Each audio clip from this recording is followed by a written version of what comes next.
pleased to be an also-ran behind Tucker Carlson, who is the chief enemy of lying, pomposity, smugness, and groupthink. I'm Mel McGinnis with this edition of the Sophie Scholl Monologue.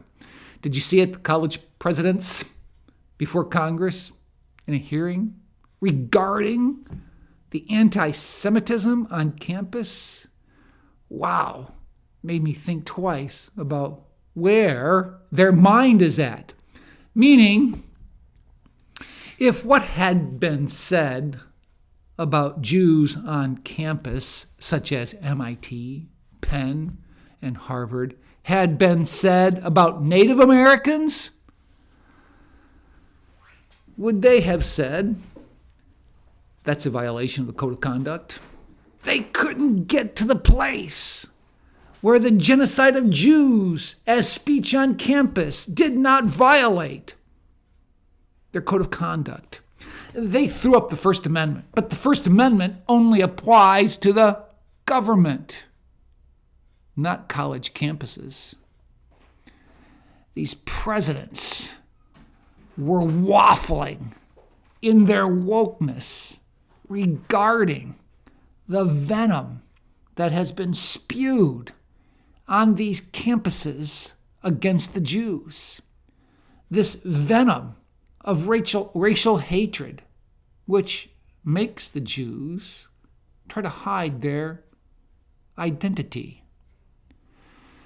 I think I brought the info last week that in 1939, the first-year students at Princeton selected Adolf Hitler as the greatest living person, ahead of Gandhi and Albert Einstein.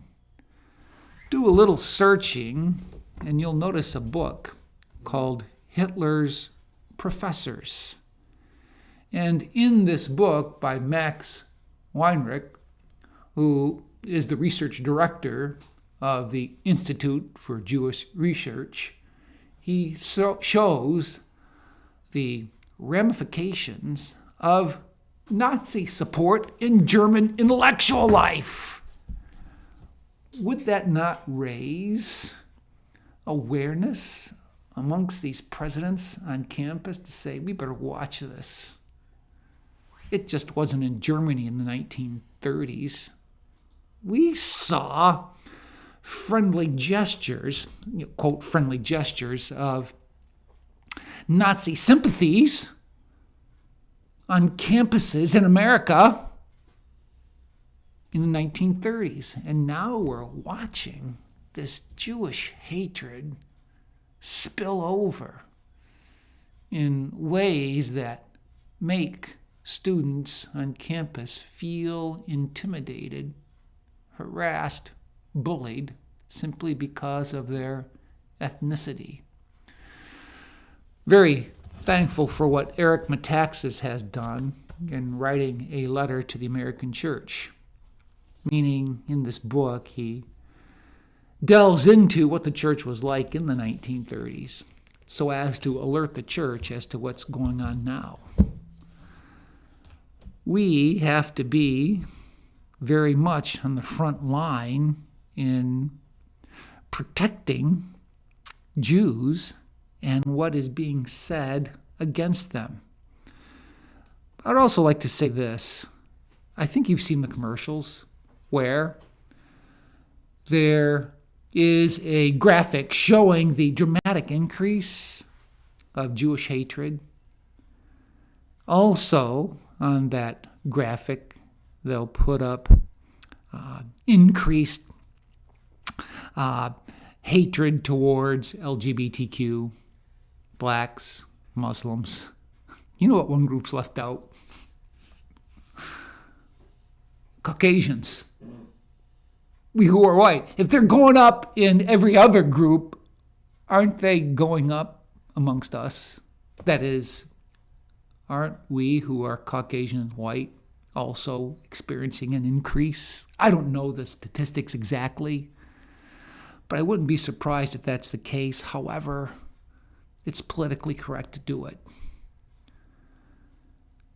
Another thing that Dennis Prager keeps bringing out is that in the 1930s in Germany, there were no such thing as Jewish hate crime hoaxes.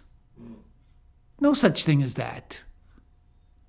Jews did not have to create a fake scene of hate against them. It was there, it was dominant. But don't we see that with regard to Islamic hate crime hoaxes? They're out there.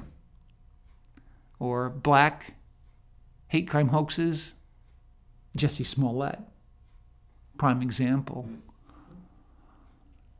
I think we better keep our eyes on what is going on so that these who are in the LGBTQ, Muslim, and especially others like them ought to,